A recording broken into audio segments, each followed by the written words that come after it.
तो hello everyone, आज हम लोग स्पर्शी और अभिलंब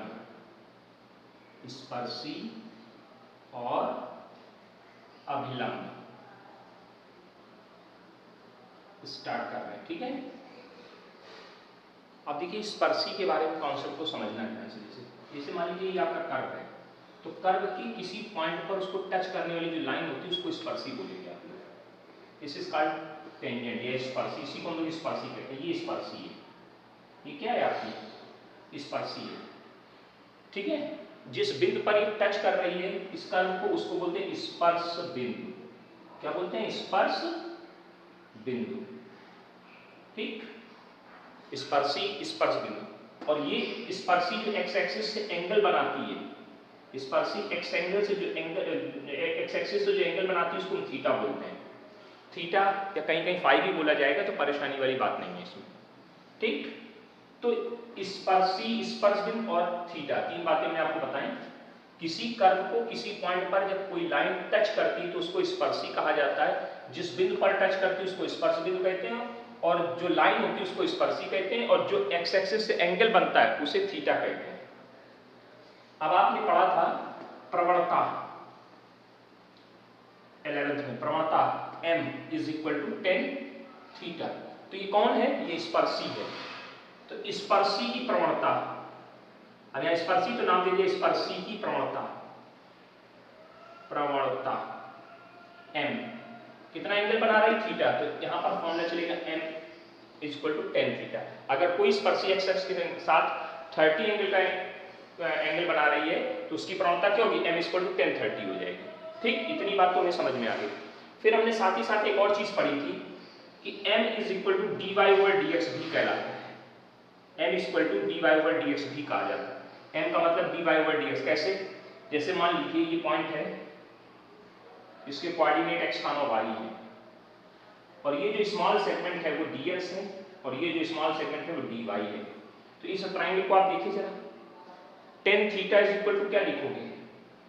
परपेंडिकुलर अपॉन बेस, लंब बटे आधार। तो tan थीटा की वैल्यू कितनी? dy/dx। और tan थीटा का मतलब क्या होता है? m। तो m = क्या हो गया? dy/dx। तो एक और हमारे पास फॉर्मूला आ गया।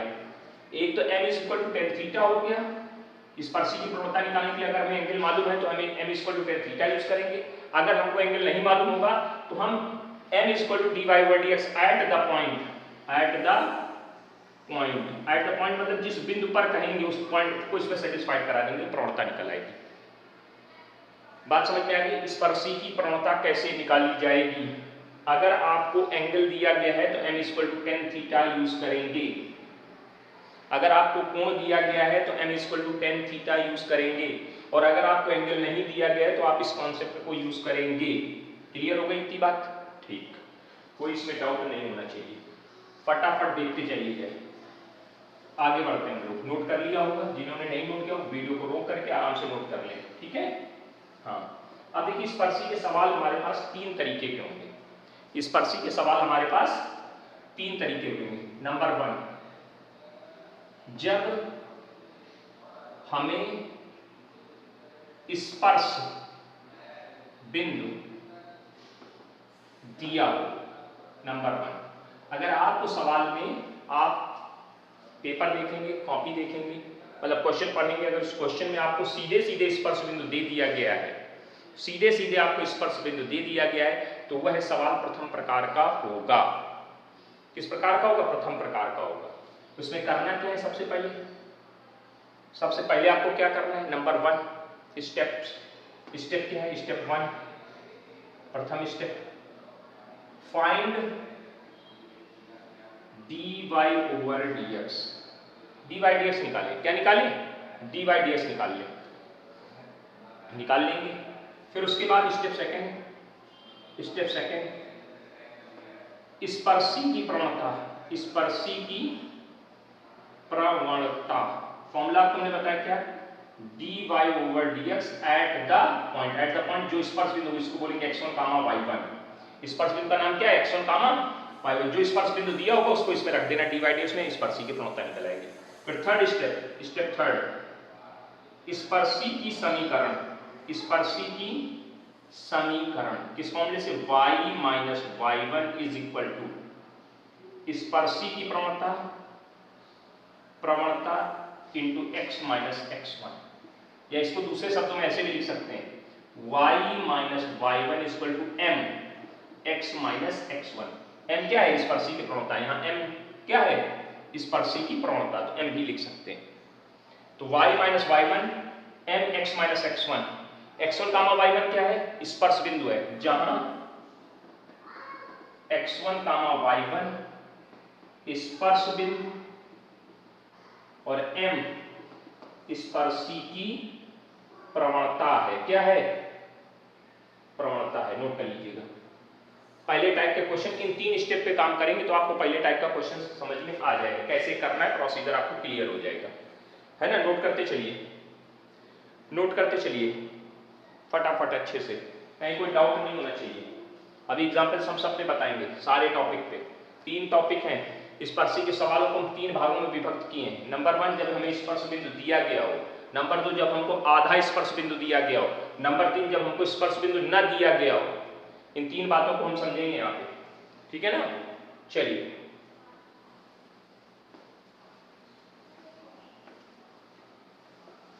आइए sir, type second, type second, जब हमें स्पर्श बिंदु आधा दिया हो, आधा मतलब या तो x की वैल्यू देंगे या तो x का मान या y का मान दिया हो, तो टाइप सेकंड होगा। या तो आपको x की वैल्यू दे देंगे या तो आपको y की वैल्यू दे देंगे, तो उसको बोलेंगे हमें आधा स्पर्श बिंदु दिया गया। कैसा स्पर्श बिंदु दिया गया, आधा स्पर्श बिंदु दिया गया। कैसा स्पर्श बिंदु दिया गया, आधा। जैसे कहेंगे कि इस वक्र की उस बिंदु पर स्पर्शी की समीकरण ज्ञात करो, कोई वक्र दे देंगे और उस बिंदु पर स्पर्शी की समीकरण ज्ञात करो जहां x इज इक्वल टू 3 है, यानी x की वैल्यू दे दी, y नहीं दिया। तो इसमें क्या करना है, स्टेप 1 x या y जिसका मान दिया हो उसे वक्र में रखकर दूसरे मतलब x या y का मान, x या y जिसका मान दिया हो उसे वक्र में रख करके y या x का मान प्राप्त करें। अगर x का दिया है तो y का मान मिल जाएगा, अगर y का मान दिया तो x का मान प्राप्त हो जाएगा, जिससे आपको स्पर्श बिंदु x1, y1 प्राप्त हो जाएगा। इसका मतलब क्या हुआ कि मतलब आप ये स्टेप कर लोगे तो आपका ये सवाल तुरंत फर्स्ट टाइप में कन्वर्ट हो जाएगा। ये सवाल तुरंत फर्स्ट टाइप में कन्वर्ट हो जाएगा। जैसे स्पर्श बिंदु मिल गया तो स्टेप सेकंड क्या है, step second find dy over dx। Step third स्पर्शी की प्रवणता dy over dx at the point यानी x1, y1, जो पॉइंट मिला है वही x1, y1 बन गया। और स्टेप फोर्थ स्पर्शी की समीकरण क्या फॉर्मूला होता है, y minus y1 equal to mx minus x1, जहां x1, y1 स्पर्श बिंदु और m स्पर्शी की प्रवणता। नोट कर लीजिए बड़ी अच्छे से, ये टाइप सेकंड का प्रोसीजर है पूरा।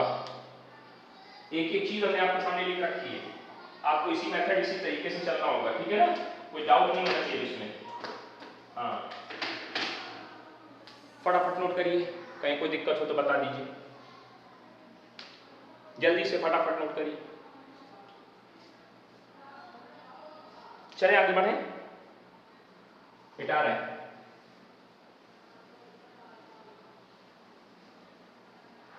टाइप थर्ड,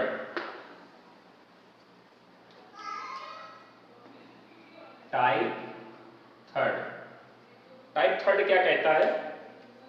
जब हमें स्पर्श बिंदु न दिया हो, जब हमें स्पर्श बिंदु न दिया हो, मतलब आप सवाल पढ़ेंगे जिसमें आपको स्पर्श बिंदु नहीं मिलेगा, आपको स्पर्श बिंदु प्राप्त नहीं होगा, उस कंडीशंस में सवाल को कैसे हैंडल करना है, उस कंडीशन में सवाल को कैसे हैंडल करना है। स्टेप 1,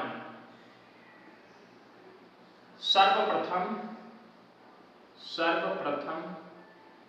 स्पर्श बिंदु x1, y1 मान लेना और उसे दिए गए वक्र में रखकर x1, y1 की एक समीकरण प्राप्त करें। जो भी आपको वक्र दिया जाएगा, कोई भी कर्व देंगे वो आपको, उस कर्व पे अगर पॉइंट सवाल में नहीं दिया है तो आप x1, पॉइंट मान लेना। अब देखिए कर्व है और अगर ये स्पर्श बिंदु x1, y1 है तो ये x1, y1 कर्व को सेटिस्फाइड नहीं करेगा क्या? अगर एक कर्व है और कर्व की टेंजेंट है और x1, y1 स्पर्श बिंदु है तो स्पर्श बिंदु कर्व को भी सेटिस्फाइड करेगा। तो वही आपको क्या करना है, सर्वप्रथम x1, y1 को दिए गए वक्र में रख करके x1, y1 की एक समीकरण प्राप्त कर लेंगे, उसको समीकरण नंबर 1 बना के रख लेना, नंबर 1। स्टेप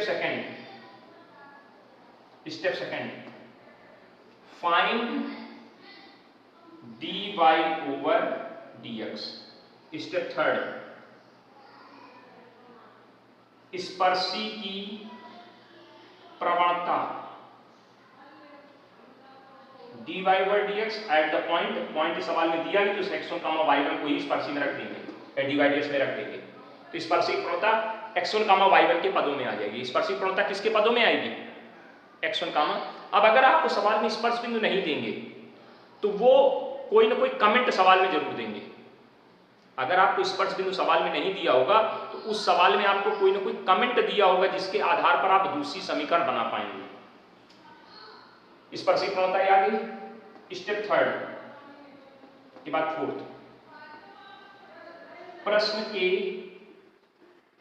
आधार पर दी गई शर्त का प्रयोग करके x1, y1 की दूसरी समीकरण प्राप्त करेंगे।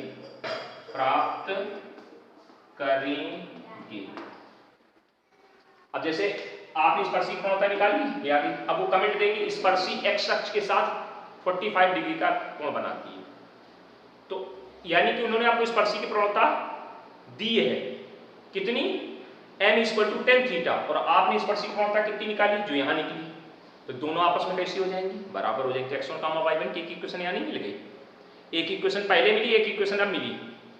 क्या करेंगे स्टेप 5 में समीकरण 1 तथा 2 को हल करके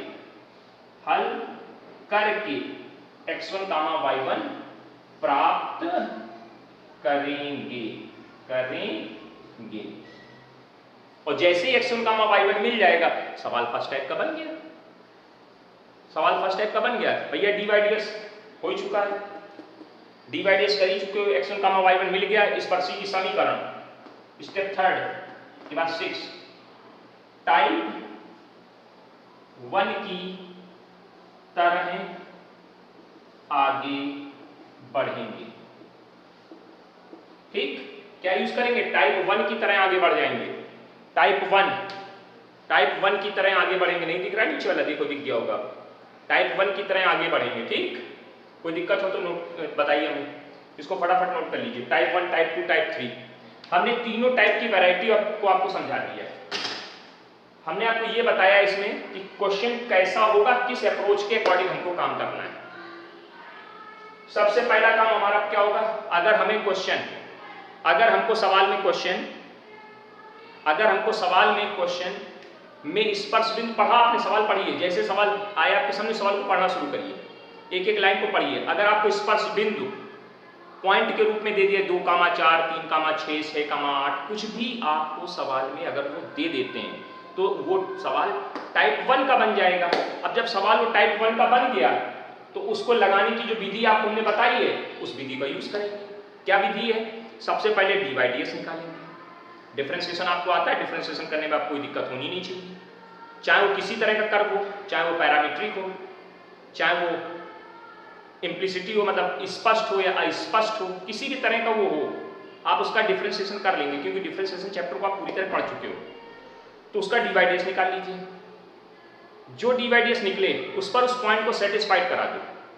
डी/dx में x की जगह x वाली वैल्यू, y की जगह y वैल्यू को रख करके पॉइंट में सेटिस्फाइड करा दीजिए, प्रवणता निकल आएगी किसकी, स्पर्शी की। फिर आपने हाई स्कूल में पढ़ा था और 11th में पढ़ा था किसी एक बिंदु से जाने वाली रेखा की समीकरण। तो स्पर्शी एक ही बिंदु से होकर जाती है ना, तो एक बिंदु से जाने वाली रेखा समीकरण का फॉर्मूला था y - y1 = mx - x1। x1, y1 क्या हो गया, बिंदु हो गया, स्पर्श बिंदु, और m स्पर्शी की प्रवणता। दोनों चीजें आपके पास अवेलेबल है, उठा करके सीधे सवाल में रख देनी है, आपको फॉर्मूले में रख देनी है, फटाक से आंसर आ जाएगा। टाइप 1 में कहीं कोई दिक्कत नहीं आनी चाहिए। अभी हम सब पे सवाल बताएंगे, हर टॉपिक पे अलग अलग कई क्वेश्चन करवाएंगे। पहले हम आपको सारी, मतलब हम अपने चैप्टर को एक तरीके से समझ लें कि हमको इस तरह के सवाल मिलेंगे। कभी सवाल में आधा बिंदु दे देंगे, अगर आधा बिंदु दिया है तो या तो वो x की वैल्यू देंगे या फिर वो y की वैल्यू देंगे। अगर x की वैल्यू दी है तो उसको कर्व में रख दो, y निकल आएगा। अगर y की वैल्यू दी गई है उसको कर्व में रख दो, x की वैल्यू निकल आएगी। यानी आपको एक वैल्यू देंगे तो दूसरी वैल्यू आप फटाक से निकाल लोगे। जैसे कहा वृत्त x² + y² = 5 के उस बिंदु पर स्पर्शी की समीकरण ज्ञात करो जहां x = 2 है, तो x की वैल्यू दे दी आपको, उठा के उस कर्व में रख दीजिए, y की वैल्यू आपके पास आ जाएगी, तुरंत आ जाएगी y की वैल्यू, वो y की वैल्यू आप यूज कर लीजिए। समझ गए, इसमें कोई दिक्कत नहीं होनी चाहिए। इसमें समझदारी से काम करेंगे सब समझ में आ जाएगा। जब आपको स्पर्श बिंदु मिल जाएगा तो टाइप 1 का सवाल फिर कन्वर्ट हो गया, वो सवाल किसमें चला गया, टाइप 1 में चला गया। जैसे टाइप 1 करते हैं वैसे कर दीजिए। पहले डी/ds निकालिए, स्पर्शी की प्रवणता निकालिए, y - y1 mx - x1 में वैल्यू रख करके आंसर कर लीजिए। टाइप 3 कठिन है, टाइप 3 में थोड़ी दिक्कत है। टाइप 3 में क्या आपको स्पर्श बिंदु नहीं दिया होगा, जब स्पर्श बिंदु नहीं दिया होगा तो सबसे पहले आपको स्पर्श बिंदु ही ढूंढना है, सिर्फ स्पर्श बिंदु ही आपको ढूंढना है और कुछ नहीं करना है। तो सबसे पहले क्या करेंगे, सर्वप्रथम स्पर्श बिंदु x1, y1 मान लेना, सबसे पहला काम। x1, y1 स्पर्श बिंदु मान लीजिए और उसको दिए गए वक्र में रख करके एक समीकरण प्राप्त कर लो। जो भी वक्र दिया उसमें रख दीजिए और एक फटाक से एक समीकरण आपके जेब में आ जाएगी, उसको जेब में रख लीजिए, नंबर 1। फिर उस सवाल का डी/ds करिए, जैसे करते हैं वैसे करेंगे। हमें पॉइंट x1, y1 माना है, वही हमारे पास काम आएगा। स्पर्शी की प्रवणता x1, y1 पे निकाल लीजिए, यहां तक कोई दिक्कत नहीं होगी। फिर सवाल पढ़िएगा, सवाल में अगर बिंदु नहीं दिया है, अगर बिंदु को छिपाया है तो उसको बताने के लिए उन्होंने आपको एक कमेंट पास किया होगा। कहेंगे स्पर्शी x अक्ष के समांतर है, स्पर्शी y अक्ष के समांतर है, स्पर्शी x अक्ष के साथ 30 डिग्री का कोण बनाती है, स्पर्शी x अक्ष के साथ 90 डिग्री का कोण बनाती है, कुछ वो बोलेंगे, उस लाइन को आपको पकड़ना है। तो अगली स्टेप क्या कहती है, प्रश्न के आधार पर दी गई शर्त का प्रयोग करके, जो शर्त दें वो, स्पर्शी x अक्ष के समांतर है, अभी दिखाएंगे x अक्ष के समांतर होगी तो प्रवणता कैसे निकलेगी, y अक्ष के समांतर है तो प्रवणता कैसे निकलेगी, और अगर किसी रेखा के समांतर है तो प्रवणता कैसे निकलेगी, अगर कोण दे दिया कितना कोण बनाती तो प्रवणता कैसे निकलेगी, इन सब पे सवाल आएगा। तो प्रश्न के आधार पर दी गई शर्त का प्रयोग करके x1, y1 की दूसरी समीकरण बना लेंगे। भाई एक शर्त उन्होंने दी कि स्पर्शी की प्रवणता ये है, हम निकाल रहे हैं वो प्रवणता और हमारी ये वाली प्रवणता, दोनों स्पर्शी की प्रवणता है ना, तो ये वाली प्रवणता x1, y1 में है और वो हल करके लाए हो आप, दोनों को आपस में बराबर करोगे, x1, y1 की एक इक्वेशन और नहीं बनेगी, बनेगी, उसी को हम बोलेंगे इक्वेशन नंबर 2। और समीकरण 1 और 2 को हल कर लेंगे, फट से x1, y1 की वैल्यू मिल जाएगी, यानी आपको बिंदु प्राप्त हो जाएगा। और जैसे ही आपको बिंदु मिल जाएगा तो आपका सवाल फर्स्ट टाइप का फिर बन गया। और फिर आप फर्स्ट टाइप से चल दीजिए, सवाल हो जाएगा। ठीक, कोई दिक्कत इतनी बात नहीं, समझ गए? उम्मीद है समझ में आ गया होगा। ठीक, चलिए हम अभी आप इस वीडियो में सिर्फ आपको टॉपिक बताएं, अभी इसके बाद वीडियो आएगा उसमें सवाल होंगे। ठीक, छोटे छोटे वीडियो हैं, कई वीडियो हो सकते हैं, आपको जो वीडियो मिलता है पढ़ते जाइए। ठीक, ओके, थैंक यू।